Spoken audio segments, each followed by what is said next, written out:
Hello everyone, this is रमणी संगोलिया। स्वागत करता हूँ आप सभी का एमपी बोर्ड एजुकेशन के यूट्यूब चैनल पर। तो बच्चों, आज आप सभी का विज्ञान का पेपर था और आशा करता हूँ कि आप सभी का पेपर एकदम बढ़िया गया होगा।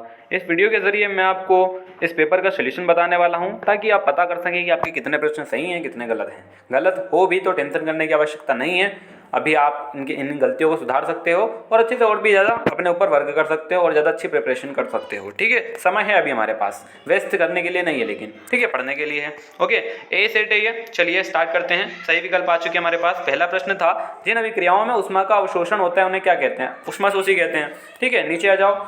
सोने और प्लेटिनम को गलाने वाले अम्ल का नाम है, क्या नाम है? एक्वारिजिया। ठीक, और आ जाते हैं नीचे, किसी रासायनिक अभिक्रिया में भाग लेने वाले पदार्थ कहलाते हैं, क्या कहलाते हैं? अभिकारक कहलाते हैं। आ जाते हैं, चौथा पढ़ते हैं, किस रासायनिक अभिक्रिया का निर्धारण होता है जब उपरोक्त में से सभी, यानी कि अवस्था में परिवर्तन हो, रंग में परिवर्तन हो, तापमान में परिवर्तन हो। ओके, सब कुछ। अम्लों के लिए कौन सा कथन सत्य है? पहला है, कड़वा स्वाद लाल लिटमस को नीला कर देता है। नहीं भाई साहब, ये बिल्कुल नहीं हो सकता अम्ल के लिए। दूसरा है, खट्टा स्वाद, खट्टा स्वाद तो होता है लेकिन वो लाल लिटमस को नीला नहीं करता है। तीसरा है, कड़वा स्वाद, नहीं यार, कड़वा तो स्वाद होता ही नहीं है, उसका स्वाद होगा खट्टा और वो नीले लिटमस को लाल में कर देगा। वो डी वाला ऑप्शन था जो यहाँ पर दिख नहीं रहा है। ठीक है, सो मैंने यहाँ पर लिख रखा है डी। ओके, पीएच स्केल की परास है, क्या है भाई साहब? 0 से 14 तक होती है। ठीक है, टूटी हड्डियों को जोड़ने के लिए प्लास्टर चढ़ाते समय किस पदार्थ का उपयोग करते हैं? तो प्लास्टर ऑफ पेरिस का करते हैं, है ना। पार्ट 2 में हमने पढ़ा था। पीने योग्य जल को जीवाणुओं से मुक्त करने के लिए किस पदार्थ का उपयोग करते हैं? तो हम करते हैं ब्लीचिंग पाउडर का उपयोग, जिसको हम विरंजक चूर्ण कहते हैं हिंदी में।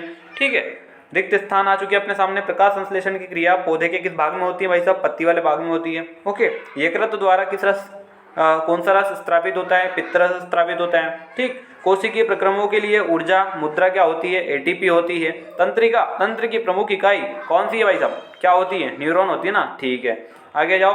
मनुष्य में प्रतिवर्ती क्रिया का केंद्र तंत्रिका तंत्र होता है। ठीक है, कौन सी ग्रंथि है जिसे मास्टर ग्रंथि कहते हैं? तो वो है पिट्यूटरी ग्लैंड, यानी कि पीयूष ग्रंथि। ओके, और देखते हैं सातवां, दो तंत्रिका कोशिकाओं के मध्य खाली स्थान को क्या कहते हैं? हम सिनेप्स कहते हैं। ठीक, चलिए और आ जाते हैं नीचे।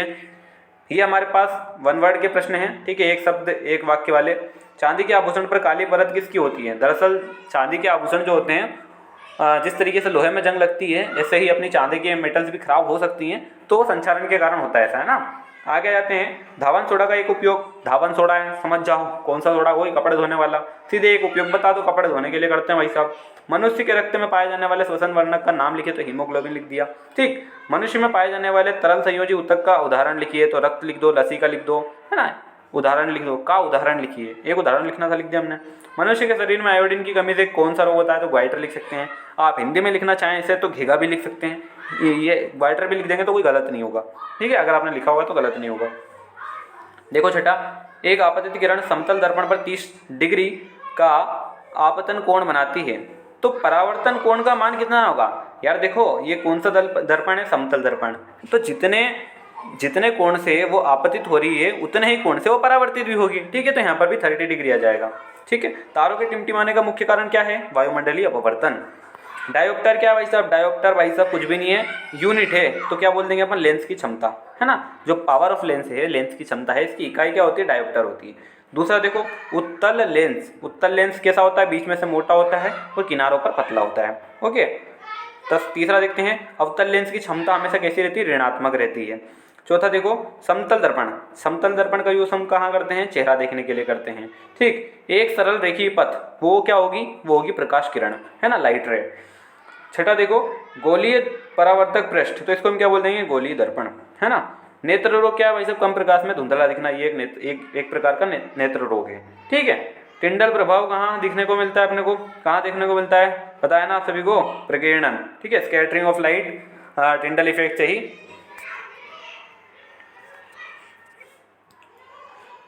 आठवां हमारे पास दे रखा है टिंडल प्रभाव, तो इसका बचा जो आप लगा देना सीधे प्रकीर्णन। ओके एवरीवन, तो आई होप आप सभी ने इसी तरीके से इन प्रश्नों के उत्तर लिखे होंगे, है ना। तो फिलहाल के वीडियो में यार इतना ही। मिलते हैं अपन नेक्स्ट वीडियो में, तब तक के लिए मुझे दीजिए इजाजत। जय हिंद।